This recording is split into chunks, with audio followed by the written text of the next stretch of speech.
नमस्कार, मैं एसके प्रसाद। हमारे चैनल फ्रेंड्स समय न्यूज़ के लिए मैं बात कर रहा हूँ मुस्लिम कार सेवक संघ के राष्ट्रीय अध्यक्ष कुंवर मोहम्मद आजम खान जी से। सर, आपका स्वागत है हमारे चैनल पर। और मेरा सबसे पहला सवाल ये है कि क्या है ये मुस्लिम कार सेवक मंच? मुस्लिम कार सेवक मंच एक विचार है जी। इसके माध्यम से मुसलमानों में जो लोग मुल्लाओं के कहने पर भटके हुए हैं, क्योंकि हम चाहते हैं अल्लाह का इस्लाम के बारे में बात करें, मुल्ला के इस्लाम के बारे में बात ना करें। और अल्लाह का इस्लाम ये कहता है कि सभी मजहब को सम्मान दो और सभी के देवी देवताओं को भी सम्मान। ये हमारा मूल मंत्र है, वासुदेव कुटुंबकम की तरह से, जिस प्रकार से हमारे कुरान में कहा गया है लकुम दीनकुम वलिय दीन, तुम्हारा धर्म तुम्हारे लिए, मेरा धर्म मेरे लिए। तो ऐसे में जो मुसलमान अभी तक जिनको बताया जाता था कि हिंदू काफिर है, तो ये जो काफिर शब्द है इसको लेकर के बड़ी भ्रांतियां हैं, क्योंकि हमारा ये मानना है कि हिंदू काफिर नहीं होता है। काफिर का अर्थ होता है डिनाइल करने वाला, इनकार करने वाला। अगर कोई आदमी एक ईश्वर को, एक भगवान को इनकार करता है कि मैं भगवान को नहीं मानता, ईश्वर को नहीं मानता, तो वो व्यक्ति काफिर है। लेकिन हिंदू भाई भी किसी न किसी रूप में भगवान को मानते हैं, उनकी पूजा करते हैं। तो ऐसे में मेरी सोच के हिसाब से, मुल्लाओं की क्या सोच है मैं नहीं कह सकता, लेकिन जो मैंने पढ़ा है, जिस प्रकार से कुरान का मैंने अध्ययन किया है, उस हिसाब से मैं इस बात को बड़े दावे के साथ कह सकता हूं कि हमारे हिंदू भाई काफिर नहीं हैं। और यह भरमाया गया है लोगों को, जो कट्टरपंथी मुसलमान जो थे, उन्होंने यह भरमा दिया कि हिंदुओं से, हिंदू काफिर होते हैं, ये तुम्हारे दोस्त नहीं हो सकते। जबकि हम भारतीय संस्कृति और भारतीय समाज में हम रहते हैं, और भारतीय संस्कृति और भारतीय समाज में रहने वाला मुसलमान दुनिया का सर्वश्रेष्ठ मुसलमान माना जाता है। क्योंकि हम वो मुसलमान हैं कि जो राम राम भी कह देते हैं, हम वो मुसलमान हैं जो नमस्कार भी कह देते हैं, हम वो मुसलमान हैं जो वंदे मातरम भी बोलते हैं। हमारी तुलना विश्व के इस्लामिक देशों के मुसलमानों से ना की जाए, मेरा यह सोचना है। आपने भी कहा कि एक मुल्लाओं द्वारा एक इस्लाम को प्रेजेंट किया गया है उनके नज़रिए से। जी। कैसे ये इतने, मतलब आपके हिसाब से कैसे इनको इतनी ताकत मिल गई? वो कौन सी परिस्थितियां रही होंगी जिनकी वजह से मुल्लाओं द्वारा जो इस्लाम दिखाया जा रहा है वो दुनिया देखने लगी? असल में गांव देहात में छोटे छोटे मदरसों में पढ़ाए गए, और जो भी मुल्ला होते हैं, जिनको कहा जाता है, जो मस्जिदों में नमाज पढ़ाते हैं या बच्चों को मदरसे में पढ़ाते हैं, दरअसल वो कुरान के अर्थ को नहीं जानते। अगर अर्थ को जानते हैं तो उसका पूरी व्याख्या नहीं जानते हैं कि इस शब्द की अर्थ तो ये है, उसकी व्याख्या क्या है। जैसे हमने आपको बताया काफिर एक शब्द है, उसकी पूरी व्याख्या क्या है वो सामने आनी चाहिए। तो ये कुरान का, इन्होंने कहा कुरान पढ़ो, इन्होंने कभी बच्चों से नहीं कहा कि कुरान को समझो। समस्या यहीं से पैदा हुई। कुरान पढ़ना अलग सी बात है, जिस प्रकार से अगर आप अंग्रेजी पेपर पढ़ते हैं, तो अगर आप अंग्रेजी नहीं जानते हैं तो आपको लोग कहेंगे कि आप बेवकूफ बना रहे। उसी तरीके से उन लोगों ने मासूम बच्चों को बेवकूफ बनाया, उनको बल्कि पढ़ाया नहीं, मूर्ख बनाया। क्योंकि मैं आपको बता दूं, इस्लाम की में दो चीजें बड़ी इंपॉर्टेंट है। क्योंकि साक्षरता को लेकर के, एजुकेशन को लेकर के जितनी अवेयरनेस कुरान ने दी है, मैं ये नहीं कह सकता कि किसी दूसरे धर्म में नहीं दी गई, लेकिन कुरान ने सबसे पहला शब्द है इकरा, पहला शब्द है कुरान का, कहा गया पढ़ो।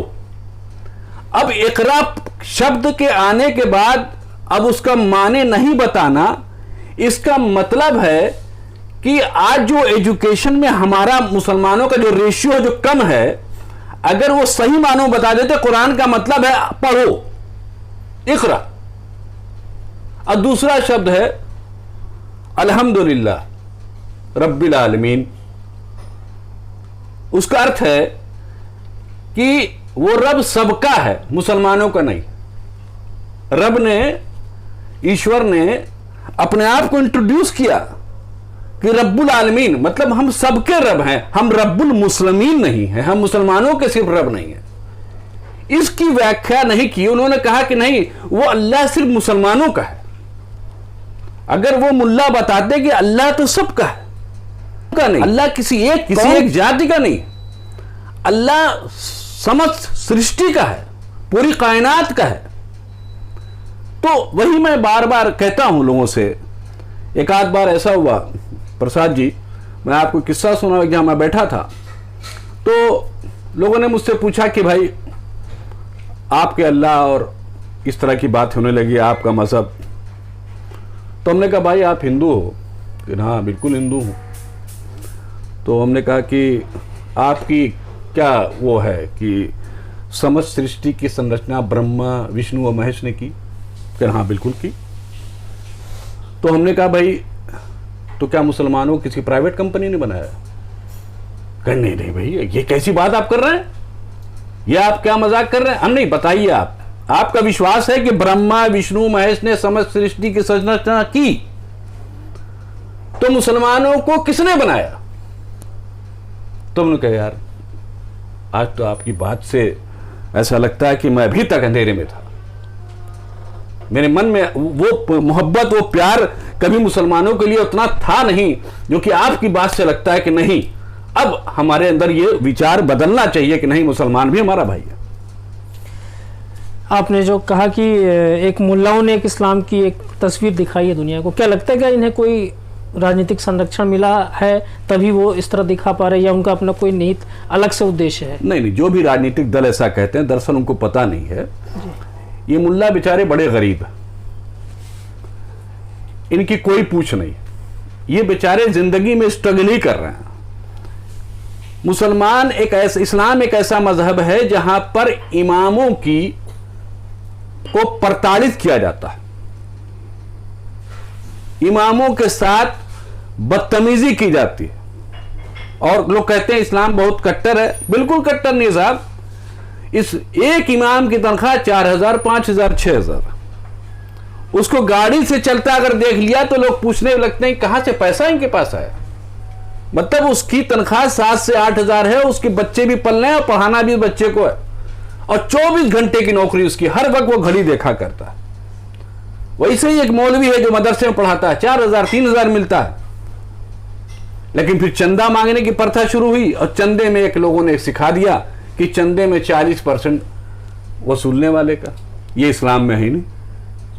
अब वो 40% पे इतना ज्यादा फोकस होने लगे कि ठहर ठहर के जब भी किसी की जरूरत नहीं पूरी होगी पारिवारिक या सामाजिक, तो वो कहीं अन्य स्रोत खोजेगा, आएगा। तो वो आएगा, स्रोत मिला चंदा। अब वो चंदे में 40% मेरा, 60% कमेटी का। तो अब फिर उसमें वो बहकने लगे, उसमें वो झूठ बोलने लगे, फिर उनसे गलत गलत बातें करने लगे। अब यहां पर राजनीतिक लोगों ने उनका शोषण शुरू भी किया, मदरसों की फंडिंग भी करने लगे। बहुत से मदरसे ऐसे हैं कि मैं बहुत से हिंदू विधायक और हिंदू मंत्री हैं, मैं उनका नाम नहीं लेना चाहूंगा, वो कई मदरसों का पालन पोषण करते। क्या आपको लगता है कि आज़ादी के बाद जो मुस्लिम वोटर्स हैं या मुस्लिम जनता है, राजनीतिक पार्टियों ने उन्हें अहमियत दी है कि उनका राजनीतिक इस्तेमाल किया है? आप इससे कितने सहमत हैं? देखिए, मैं आपको इतना बता दूं कि दरअसल जो है मुसलमानों में एक बहुत बड़ी कमी है, वो जल्दी पहली बात अपना नेता किसी को मानते नहीं, और मुसलमान को तो नेता मानेगा नहीं जल्दी। वो शुरू से ये तलाश में रहा कि हमारे कैसे अस्तित्व बना रहे, वो अपने अस्तित्व के लिए परेशान रहा। और सबसे खुशी की बात मैं आपको बता दूं, बहुत बड़ी खुशखबरी आपको बता दूं, भारतीय जनता पार्टी के दौर में एक मुसलमान ही है जो आत्मनिर्भर बना, क्योंकि उसको लगा कि शायद हमको कोई लाभ इस सरकार से नहीं मिलने वाला अब, जबकि पहले तो बिल्कुल बहुत बड़ा धोखा था। आखिरी तक बताया जाता है कि तुम्हारे साथ सच्चर कमेटी लागू कर दी जाएगी, रंगनाथ मिश्रा की रिपोर्ट लागू कर दी जाएगी। ना कांग्रेस ने रंगनाथ मिश्रा की रिपोर्ट लागू की, ना ही सच्चर कमेटी की रिपोर्ट लागू की गई, क्योंकि सच्चर कमेटी में कहा गया था कि मुसलमानों की हालत दलितों से भी बदतर है। अब इनका आर्थिक विकास, सामाजिक विकास के लिए एक अलग से जो है कमेटी गठित की जाए और उस कमेटी के जो है उसको पार्लियामेंट में उसको प्रस्तुत किया जाए, उसको लागू किया जाए। आपके कहने का मतलब यह है कि 2014 के बाद से मुस्लिम समुदाय आत्मनिर्भर हुआ है भारतीय जनता पार्टी की सरकार में आने के बाद। बिल्कुल, इसके लिए मैं बहुत मुबारकबाद दूंगा भारतीय जनता पार्टी को, क्योंकि उन्होंने एक बहुत बड़ा काम किया है और कि मुसलमानों को निर्भर कर दिया, आत्मनिर्भर। आज भी आप देख लें, मुसलमान जो है वो पढ़ेगा, नौकरी नहीं मिलेगी, फौरन दुकान खोल लेगा और फौरन जो है आप देखिएगा मुसलमान अपना बेहतरीन सैलून खोल के बैठ जाएगा। मुसलमान आत्मनिर्भर हुआ तो डॉक्टर बन गया, इंजीनियर बन गया, अपना प्राइवेट खोल लिया, अपना प्राइवेट काम कर रहा। तो आपके हिसाब से ये आत्मनिर्भर मुसलमान 2022 में फिर से भारतीय जनता पार्टी को कुर्सी दे रही है, सत्ता दे रही है? मैं तो आपके माध्यम से सारे मुसलमान भाइयों से अपील करूंगा कि फिलहाल आपका विकल्प सिर्फ भारतीय जनता पार्टी है और भारतीय जनता पार्टी के माध्यम से ही आपको कोई एक अच्छा विकल्प मिल सकता है, क्योंकि भारतीय जनता पार्टी जिस प्रकार से अभी जिस तरह से राजनीतिक गलियारों से और संकटों से और उसमें गुजर रही है, कहीं ना कहीं से मुसलमानों को उसका सिर्फ भविष्य, अगर कहीं मुझे, मैं पॉलिटिकल पार्टी से नहीं हूं, ना मैं भाजपाई हूं, मैं इतना बता दूं, मैं एक अपनी पॉलिटिकल सोच बता रहा हूं, मैं भाजपाई नहीं हूं। अगर उसका विकास कहीं है तो भारतीय जनता पार्टी से। तो दूसरी पार्टियों में क्यों नहीं? क्योंकि दूसरी पार्टियों में एक फर्क है जी। दूसरी पार्टी अपने पूरे खानदान को लेकर चल रही है। भारतीय जनता पार्टी के अंदर जो है परिवारवाद नहीं है, कम से कम। कोई भी अगर बड़ा लीडर है तो कभी भी वो हाशिए पे जा सकता है, लेकिन अगर समाजवादी पार्टी में जाएंगे तो इनके फैमिली में 37 आदमी हैं, तो 37 आदमी 37 महत्वपूर्ण पदों पर है। तो ऐसे कांग्रेस में एक परिवार की वो पार्टी है, वो कभी परिवार से निकल ही नहीं पाए। आज की डेट में अगर बैकफुट पे चली जाए श्रीमती सोनिया गांधी तो ये कांग्रेस पार्टी खत्म हो जाएगी। आम आदमी पार्टी में परिवारवाद है? आम आदमी पार्टी नहीं है। मैं तो देखो, मैं एक और भी पार्टी का शायद आप नाम नहीं ले रहा, मैं बोल रहा हूँ ममता बनर्जी की पार्टी। मैं आता वहां, फिलहाल मैं पहले से सोचा कि हाँ, तो आम आदमी पार्टी में मैं देखता हूँ कि इनका भविष्य बहुत उज्जवल है और आम आदमी पार्टी ने जो ग्राउंड लेवल पर जो काम किया है वो एक सबके लिए एक अच्छा उदाहरण है। तो क्या आपको लगता है कि आम आदमी पार्टी 22 के इलेक्शन में कुछ ऐसा करेगी जो जनता के लिए अप्रत्याशित होगा? कौन? आम आदमी पार्टी। आम आदमी पार्टी का जो अभी तक मुझे वो लगता है कि फिलहाल एक देखिए एक क्षेत्रीय दल के रूप में जो काम उन्होंने किया है और भारतीय जनता पार्टी को टक्कर दे करके वो सरकार में 2 बार आए हैं, तो आम आदमी पार्टी से जनता, अब दिल्ली की जनता कितनी खुश है ये तो वो जाने, क्योंकि मैं दिल्ली नहीं जाता तो बहुत ज़्यादा मैं उनके बारे में नहीं बता सकता। अच्छा, तो आप अपने मतलब हमारे चैनल के माध्यम से हमारे समाज को कोई ऐसा संदेश देना चाहेंगे जो लगता है कि बहुत ज़रूरी है आज ये संदेश फैलना पूरे समाज में?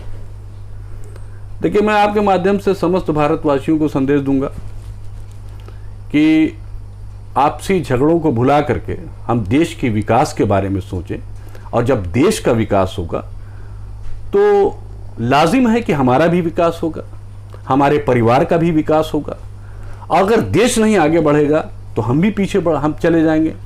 तो सभी चीज़ों से ऊपर उठ करके नेशन फर्स्ट, सारी चीज़ें, सारे पॉलिटिकल डिफरेंसेस होने चाहिए, बिल्कुल होना चाहिए। एक परिवार में झगड़े होते हैं और क्या बोलते हैं, माँ बेटा और बाप बेटे में बातचीत नहीं बंद हो जाती है, लेकिन वो रिश्ता नहीं खत्म होता बाप बेटे का, चाहे लड़ाई झगड़ा हो जाए। तो मैं ये कहना चाहूँगा कि साहब आप कीजिए सब कुछ, मैं सभी से मुखातिब हूँ, आप सब करें, लेकिन जहाँ देश का बात है तो वहाँ पर एक हो जाइए। पश्चिम बंगाल चुनाव के नतीजों के आने के बाद कई लोगों ने माना, कई राजनीतिक विशेषज्ञों का ये मानना है कि पश्चिम बंगाल के जो अल्पसंख्यक समुदाय है उन्होंने एक मुश्त वोट दिया ममता बनर्जी को। क्या ये सही है? आप इससे सहमत हैं? नहीं, मैं बिल्कुल इससे सहमत नहीं हूँ, क्योंकि बिल्कुल नहीं, ऐसा नहीं है। और मुझे, मेरे पास जो आंकड़ा है, बहुत से ऐसी विधानसभा क्षेत्र में ममता जी चुनाव जीती हैं जहाँ पर बहुत से हिंदू हैं, हिंदू क्षेत्रों से भी जीती हैं। दरअसल ममता जी का चुनाव जीतने के पीछे भारतीय जनता पार्टी है। भारतीय जनता पार्टी ने वहां पर एक नाम दिया, एक नारा दिया, जय श्री राम का। उन्होंने अपने आप को प्रस्तुत कर दिया दुर्गा के रूप में। और आपको पता ही है कि महिलाएं दुर्गा से कितना ज्यादा जुटी रहती हैं, जुड़ी होती हैं जी। उनकी आस्था दुर्गा में ज्यादा होती है बनिस्बत राम के, मैं क्लियर कट कह दूं। तो जब इनकी सब जय श्री राम की बात आई तो वो अपने आप को दुर्गा के रूप में, उन्होंने दुर्गा के सारे श्लोक सुनाए, हर मंच पर से सुनाए। तो उन्होंने की तरफ से मैसेज गया कि तुम तो राम वाले हो, हम लोग दुर्गा वाले हैं। ये इन्होंने बंटवारा कर दिया हिंदू में जाकर के, हिंदू में ही बंटवारा कर दिया, राम को अलग कर दिया, दुर्गा को अलग कर दिया, और दुर्गा की जीत हो गई। वो दुर्गा की जीत थी, ममता बनर्जी की जीत नहीं थी। तो आपके कहने का मतलब कि ममता बनर्जी जी के चुनाव जीतने का सबसे बड़ा कारण हिंदू वोटर्स का ध्रुवीकरण था? यस।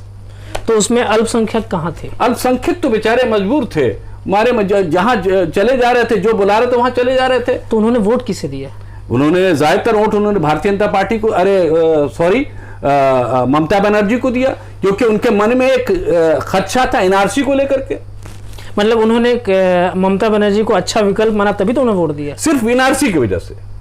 अगर एनआरसी का मुद्दा ना होता तो शायद भारतीय जनता पार्टी की सीट और आती है। अगर अमित शाह जी ने एनआरसी का मुद्दा ना उठाया था कि मैं, जैसे मेरी सरकार आएगी मैं एनआरसी लागू करूंगा, इसको लेकर के मुझे लगता है कि वो ध्रुवीकरण हुआ। जी। क्या लग रहा है 22 का ताज किसके पास होगा? अगर आप मुझसे पॉलिटिकल, मेरी अपनी वैचारिक विचार है, अपना जाति सोच है, तो मैं कहूंगा कि भाई once again mister Yogi Adityanath ji going to be a next chief minister again in 22।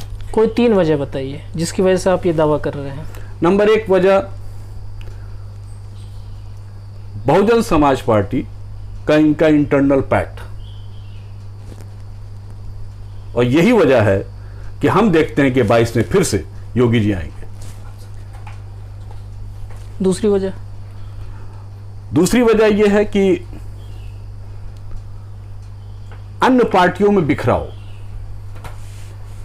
Sapa अलग लड़ेगी, कांग्रेस अलग लड़ेगी, आप अलग लड़ेगी, ओवैसी साहब की पार्टी अलग लड़ेगी।